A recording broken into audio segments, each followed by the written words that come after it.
In bed we concocted our plans for the morrow. But to my surprise and no small concern, Queequeg now gave me to understand that he had been diligently consulting Yojo the name of his black little god, and Yojo had told him 2 or 3 times over, and strongly insisted upon it every way, that instead of our going together among the whaling fleet in harbor, and in concert selecting our craft, instead of this, I say, Yojo earnestly enjoined that the selection of the ship should rest wholly with me, inasmuch as Yojo purposed befriending us, and, in order to do so, had already pitched upon a vessel, which, if left to myself, I, Ishmael, should infallibly light upon, for all the world as though it had turned out by chance, and in that vessel I must immediately ship myself. For the present, irrespective of Queequeg, I have forgotten to mention that, in many things, Queequeg placed great confidence in the excellence of Yojo's judgment and surprising forecast of things, and cherished Yojo with considerable esteem, as a rather good sort of god, who perhaps meant well enough upon the whole, but in all cases did not succeed in his benevolent designs. Now, this plan of Queequeg's, or rather Yojo's, touching the selection of our craft, I did not like that plan at all. I had not a little relied upon Queequeg's sagacity to point out the whaler best fitted to carry us and our fortunes securely, but as all my remonstrances produced no effect upon Queequeg, I was obliged to acquiesce, and accordingly prepared to set about this business with a determined rushing sort of energy and vigor, that should quickly settle that trifling little affair. Next morning early, leaving Queequeg shut up with Yojo in our little bedroom, for it seemed that it was some sort of Lent or Ramadan, or day of fasting, humiliation, and prayer with Queequeg and Yojo that day. How it was I never could find out, for,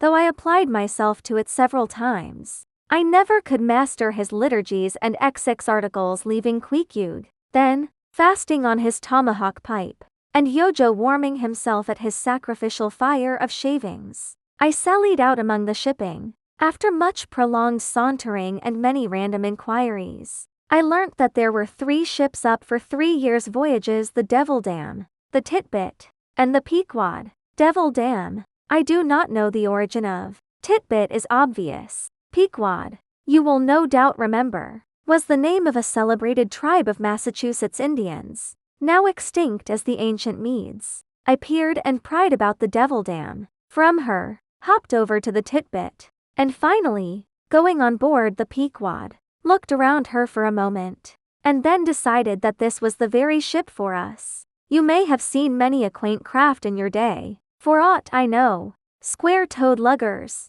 mountainous Japanese junks, butterbox galliots, and what not, but take my word for it, you never saw such a rare old craft as this same rare old Pequod. She was a ship of the old school, rather small if anything, with an old-fashioned claw-footed look about her, long-seasoned and weather-stained in the typhoons and calms of all 4 oceans. Her old hull's complexion was darkened like a French grenadier's, who has alike fought in Egypt and Siberia. Her venerable bows looked bearded, her masts cut somewhere on the coast of Japan, where her original ones were lost overboard in a gale. Her masts stood stiffly up like the spines of the 3 old kings of Cologne.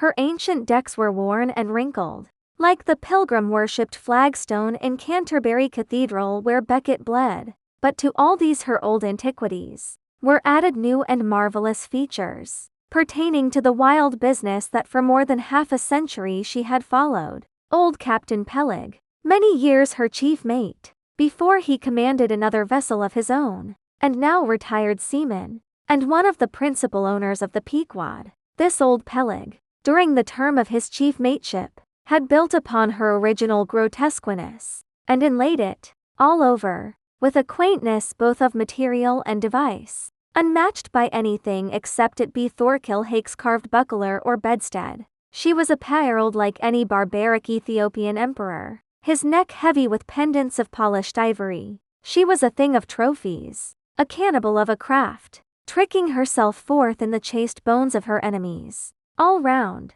her unpanelled, open bulwarks were garnished like one continuous jaw, with the long sharp teeth of the sperm whale, inserted there for pins. to fasten her old hempen thews and tendons to. Those thews ran not through base blocks of landwood, but deftly travelled over sheaves of sea ivory. Scorning a turnstile wheel at her reverend helm, she sported there a tiller, and that tiller was in one mass, curiously carved from the long narrow lower jaw of her hereditary foe. The helmsman who steered by that tiller in a tempest felt like the Tartar when he holds back his fiery steed by clutching its jaw. A noble craft, but somehow a most melancholy. All noble things are touched with that. Now when I looked about the quarter-deck for someone having authority, in order to propose myself as a candidate for the voyage, at first I saw nobody, but I could not well overlook a strange sort of tent, or rather wigwam, pitched a little behind the main mast. It seemed only a temporary erection used in port. It was of a conical shape, some 10 feet high, consisting of the long, huge slabs of limber black bone taken from the middle and highest part of the jaws of the right whale, planted with their broad ends on the deck. A circle of these slabs laced together, mutually slopped towards each other, and at the apex united in a tufted point, where the loose hairy fibers waved to and fro like the top knot on some old Potawatomi sachem's head.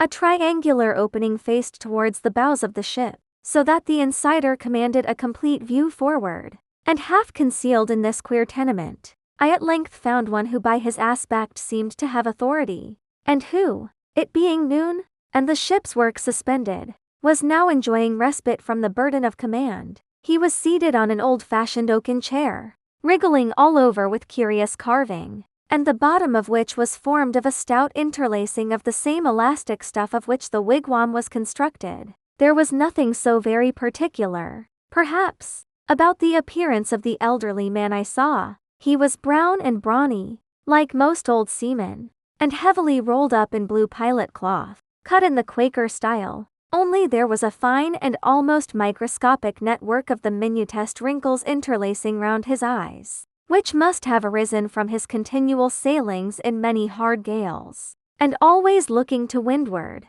for this causes the muscles about the eyes to become pursed together. Such eye wrinkles are very effectual in a scowl. "Is this the captain of the Pequod?" said I, advancing to the door of the tent. "Supposing it be the captain of the Pequod, what dost thou want of him?" he demanded. "I was thinking of shipping." "Thou wast thou? I see thou art no Nantucketer. Ever been in a stove boat?" "No, sir, I never have." "Dost know nothing at all about whaling?" "I dare say nothing, sir, but I have no doubt I shall soon learn. I've been several voyages in the merchant service, and I think that merchant service be damned. Talk not that lingo to me. Dost see that leg? I'll take that leg away from thy stern, if ever thou talkest of the merchant service to me again." "Merchant service indeed. I suppose now ye feel considerable proud of having served in those merchant ships. But flukes, man, what makes thee want to go a-whaling?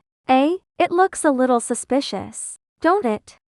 Hast not been a pirate? Hast thou? Didst not rob thy last captain? Didst thou? Dost not think of murdering the officers when thou gettest to sea?" I protested my innocence of these things. I saw that under the mask of these half-humorous innuendos, this old seaman, as an insulated Quakerish Nantucketer, was full of his insular prejudices, and rather distrustful of all aliens, unless they hailed from Cape Cod or the Vineyard. "But what takes thee a-whaling? I want to know that before I think of shipping ye." "Well, sir, I want to see what whaling is. I want to see the world. Want to see what whaling is." Have ye clapped eye on Captain Ahab?" "Who is Captain Ahab, sir?" I thought so. Captain Ahab is the captain of this ship." "I am mistaken then. I thought I was speaking to the captain himself." "Thou art speaking to Captain Peleg. That's who ye are speaking to, young man. It belongs to me and Captain Bildad to see the Pequod fitted out for the voyage, and supplied with all her needs, including crew. We are part owners and agents. But as I was going to say, if thou wantest to know what whaling is, as thou tellest ye do, I can put ye in a way of finding it out before ye bind yourself to it. Past backing out, clap eye on Captain Ahab, young man, and thou wilt find that he has only one leg." "What do you mean, sir? Was the other one lost by a whale?" Lost by a whale. Young man, come nearer to me. It was devoured, chewed up, crunched by the monstrous parmacetti that ever chipped a boat. Ah. I was a little alarmed by his energy, perhaps also a little touched at the hearty grief in his concluding exclamation, but said as calmly as I could, "What you say is no doubt true enough, sir, but how could I know there was any peculiar ferocity in that particular whale, though indeed I might have inferred as much from the simple fact of the accident. Look ye now, young man, thy lungs are a sort of soft. Thy see, thou dost not talk shark a bit. Sure, ye've been to sea before now." "Sure of that, sir?" said I. "I thought I told you that I had been 4 voyages in the merchant, hard down out of that. Mind what I said about the merchant service, don't aggravate me, I won't have it. But let us understand each other. I have given thee a hint about what whaling is. Do ye yet feel inclined for it?" "I do, sir." "Very good. Now, art thou the man to pitch a harpoon down a live whale's throat, and then jump after it? Answer, quick." "I am, sir, if it should be positively indispensable to do so, not to be got rid of, that is, which I don't take to be the fact." "Good again. Now then, thou not only wantest to go a whaling, to find out by experience what whaling is, but ye also want to go in order to see the world? Was not that what ye said?" "I thought so." "Well then, just step forward there, and take a peep over the weather bow, and then back to me and tell me what ye see there." For a moment I stood a little puzzled by this curious request, not knowing exactly how to take it, whether humorously or in earnest, but concentrating all his crow's feet into one scowl. Captain Peleg started me on the errand. Going forward and glancing over the weather bow, I perceived that the ship, swinging to her anchor with the flood tide, was now obliquely pointing towards the open ocean. The prospect was unlimited, but exceedingly monotonous and forbidding.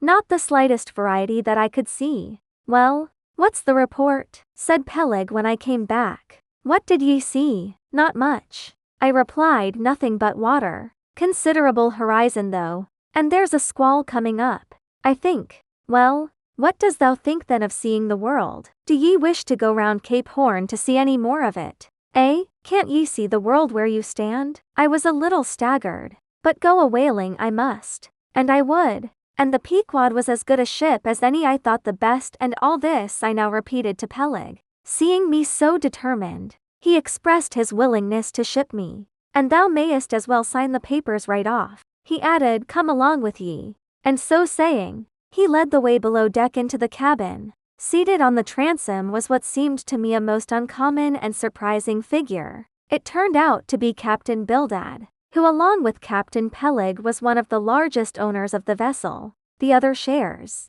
as is sometimes the case in these ports, being held by a crowd of old annuitants, widows, fatherless children, and chancery wards, each owning about the value of a timber head, or a foot of plank, or a nail or two in the ship. People in Nantucket invest their money in whaling vessels, the same way that you do yours in approved state stocks, bringing in good interest. Now, Bildad, like Peleg, and indeed many other Nantucketers, was a Quaker, the island having been originally settled by that sect, and to this day its inhabitants in general retain in an uncommon measure the peculiarities of the Quaker, only variously and anomalously modified by things altogether alien and heterogeneous. For some of these same Quakers are the most sanguinary of all sailors and whale hunters. They are fighting Quakers. They are Quakers with a vengeance, so that there are instances among them of men, who, named with Scripture names, a singularly common fashion on the island, and in childhood naturally imbibing the stately dramatic thee and thou of the Quaker idiom,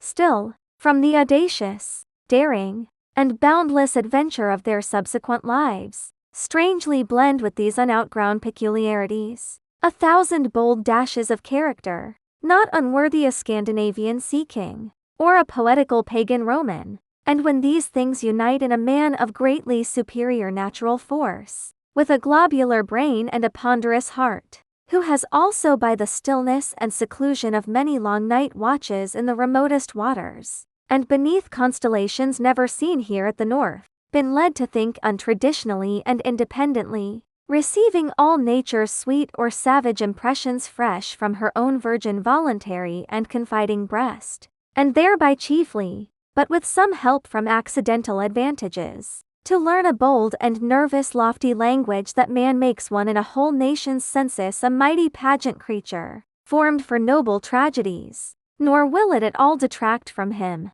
dramatically regarded, if either by birth or other circumstances, he have what seems a half-willful overruling morbidness at the bottom of his nature, for all men tragically great are made so through a certain morbidness. Be sure of this, O young ambition, all mortal greatness is but disease. But, as yet we have not to do with such an one, but with quite another, and still a man, who, if indeed peculiar, it only results again from another phase of the Quaker, modified by individual circumstances. Like Captain Peleg, Captain Bildad was a well-to-do, retired whaleman, but unlike Captain Peleg, who cared not a rush for what are called serious things, and indeed deemed those selfsame serious things the veriest of all trifles, Captain Bildad had not only been originally educated according to the strictest sect of Nantucket Quakerism, but all his subsequent ocean life, and the sight of many unclad,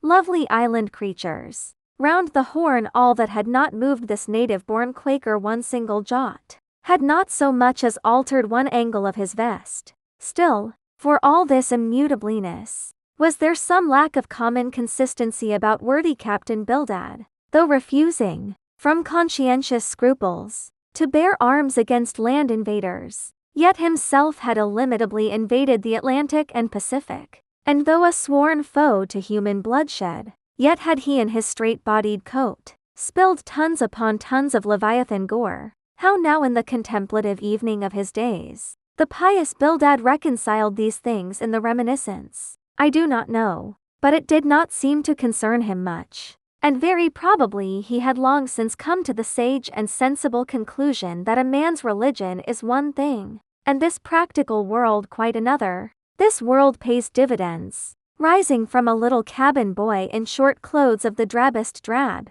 to a harpooner in a broad shed-bellied waistcoat, from that becoming boat-header, chief mate, and captain, and finally a ship-owner. Bildad, as I hinted before, had concluded his adventurous career by wholly retiring from active life at the goodly age of 60, and dedicating his remaining days to the quiet receiving of his well-earned income. Now, Bildad, I am sorry to say, had the reputation of being an incorrigible old hunks, and in his sea-going days, a bitter, hard taskmaster. They told me in Nantucket, though it certainly seems a curious story, that when he sailed the old Cattegut whaleman, his crew, upon arriving home, were mostly all carried ashore to the hospital, sore exhausted and worn out. For a pious man, especially for a Quaker, he was certainly rather hard-hearted, to say the least. He never used to swear, though, at his men, they said, but somehow he got an inordinate quantity of cruel, unmitigated hard work out of them. When Bildad was a chief mate, to have his drab-colored eye intently looking at you, made you feel completely nervous, till you could clutch something, a hammer or a marling spike, and go to work like mad, at something or other, never mind what. Indolence and idleness perished before him. His own person was the exact embodiment of his utilitarian character. On his long, gaunt body, he carried no spare flesh, no superfluous beard, his chin having a soft, economical nap to it, like the worn nap of his broad-brimmed hat. Such, then, was the person that I saw seated on the transom when I followed Captain Peleg down into the cabin. The space between the decks was small, and there, bolt upright, sat old Bildad, who always sat so, and never leaned, and this to save his coat-tails.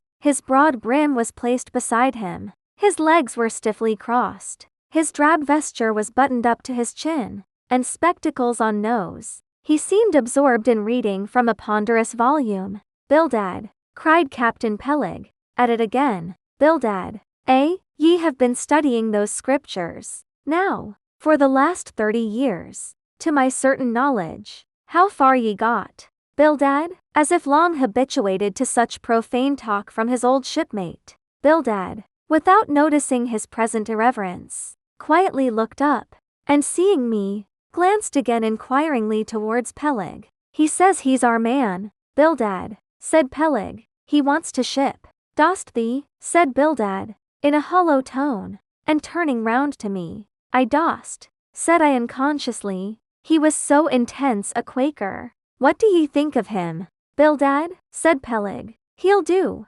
said Bildad, eyeing me, and then went on spelling away at his book in a mumbling tone quite audible. I thought him the queerest old Quaker I ever saw, especially as Peleg, his friend and old shipmate, seemed such a blusterer. But I said nothing, only looking round me sharply. Peleg now threw open a chest, and drawing forth the ship's articles, placed pen and ink before him, and seated himself at a little table. I began to think it was high time to settle with myself at what terms I would be willing to engage for the voyage. I was already aware that in the whaling business they paid no wages, but all hands, including the captain, received certain shares of the profits called lays, and that these lays were proportioned to the degree of importance pertaining to the respective duties of the ship's company. I was also aware that being a green hand at whaling, my own lay would not be very large, but considering that I was used to the sea, could steer a ship,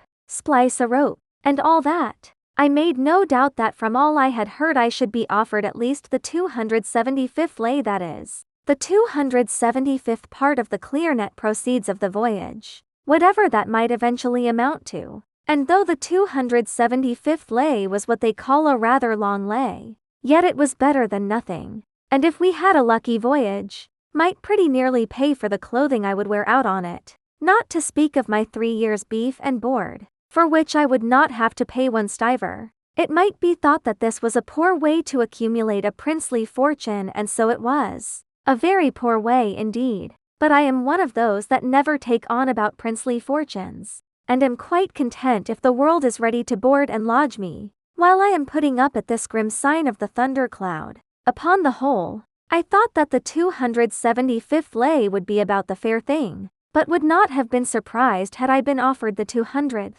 considering I was of a broad-shouldered make. But one thing, nevertheless, that made me a little distrustful about receiving a generous share of the profits was this. Ashore, I had heard something of both Captain Peleg and his unaccountable old crony Bildad, how that they being the principal proprietors of the Pequod, therefore the other and more inconsiderable and scattered owners, left nearly the whole management of the ship's affairs to these two, and I did not know but what the stingy old Bildad might have a mighty deal to say about shipping hands, especially as I now found him on board the Pequod, quite at home there in the cabin, and reading his Bible as if at his own fireside. Now while Peleg was vainly trying to mend a pen with his jackknife, old Bildad, to my no small surprise, considering that he was such an interested party in these proceedings, Bildad never heeded us, but went on mumbling to himself out of his book. "Lay not up for yourselves treasures upon earth,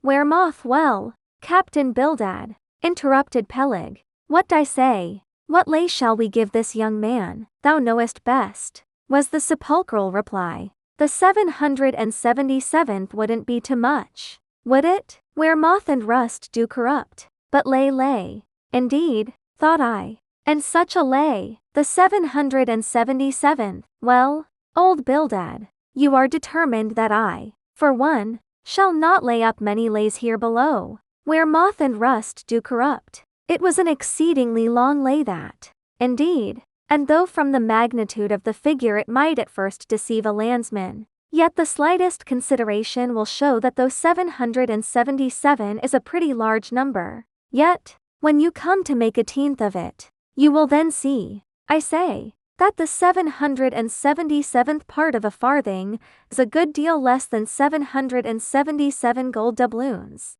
and so I thought at the time. "Why, blast your eyes, Bildad," cried Peleg, "thou dost not want to swindle this young man. He must have more than that." 777th, again said Bildad, without lifting his eyes, and then went on mumbling, "For where your treasure is, there will your heart be also." "I am going to put him down for the 300th, said Peleg. "Do ye hear that, Bildad? The 300th lay, I say." Bildad laid down his book, and turning solemnly towards him said, Captain Peleg, thou hast a generous heart, but thou must consider the duty thou owest to the other owners of this ship, widows and orphans, many of them, and that if we too abundantly reward the labors of this young man, we may be taking the bread from those widows and those orphans. The 777th lay. Captain Peleg, thou Bildad, roared Peleg, starting up and clattering about the cabin.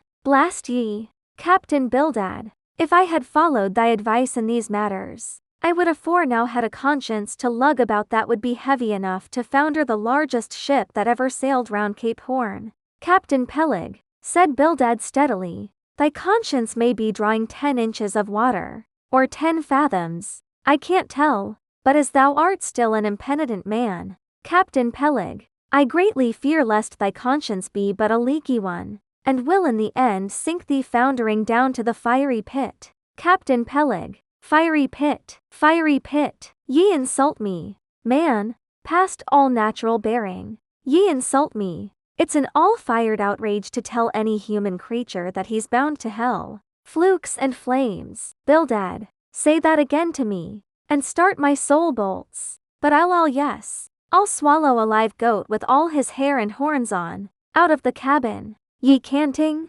drab-colored son of a wooden gun, a straight wake with ye. As he thundered out this he made a rush at Bildad, but with a marvelous oblique, sliding celerity. Bildad for that time eluded him. Alarmed at this terrible outburst between the two principal and responsible owners of the ship, and feeling half a mind to give up all idea of sailing in a vessel so questionably owned and temporarily commanded, I stepped aside from the door to give egress to Bildad, who, I made no doubt, was all eagerness to vanish from before the awakened wrath of Peleg. But to my astonishment, he sat down again on the transom very quietly, and seemed to have not the slightest intention of withdrawing. He seemed quite used to impenitent Peleg and his ways. As for Peleg, after letting off his rage as he had, there seemed no more left in him, and he, too, sat down like a lamb, though he twitched a little as if still nervously agitated.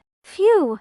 He whistled at last. The squall's gone off to leeward, I think. Bildad, thou used to be good at sharpening a lance. Mend that pen, will ye? My jackknife here needs the grindstone. That's he. Thank ye, Bildad. Now then, my young man, Ishmael's thy name, didn't ye say? Well then, down ye go here, Ishmael, for the 300th lay. Captain Peleg, said I have a friend with me who wants to ship too. Shall I bring him down tomorrow? To be sure, said Peleg. Fetch him along, and we'll look at him. What lay does he want? Groaned Bildad, glancing up from the book in which he had again been burying himself. Oh, never thee mind about that, Bildad, said Peleg. Has he ever whaled at any? Turning to me. Killed more whales than I can count. Captain Peleg, well, bring him along then. And, after signing the papers, off I went, nothing doubting but that I had done a good morning's work,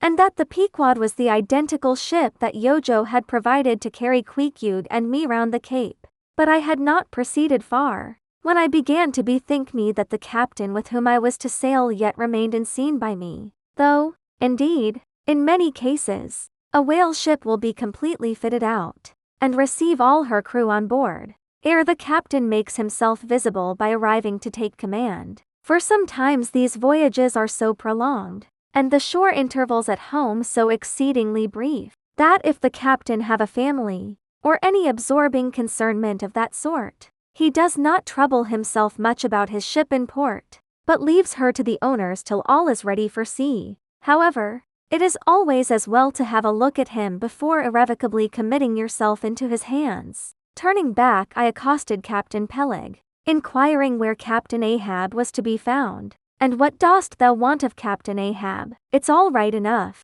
Thou art shipped. Yes, but I should like to see him. But I don't think thou wilt be able to at present. I don't know exactly what's the matter with him, but he keeps close inside the house, a sort of sick, and yet he don't look so. In fact, he ain't sick, but no, he isn't well either. Anyhow, young man, he won't always see me, so I don't suppose he will thee. He's a queer man. Captain Ahab, so some think, but a good one. Oh, thou'lt like him well enough. No fear, no fear. He's a grand, ungodly, godlike man. Captain Ahab doesn't speak much, but when he does speak, then you may well listen. Mark ye, be forewarned. Ahab's above the common. Ahab's been in colleges, as well as 'mong the cannibals, been used to deeper wonders than the waves, fixed his fiery lance in mightier, stranger foes than whales. His lance, aye,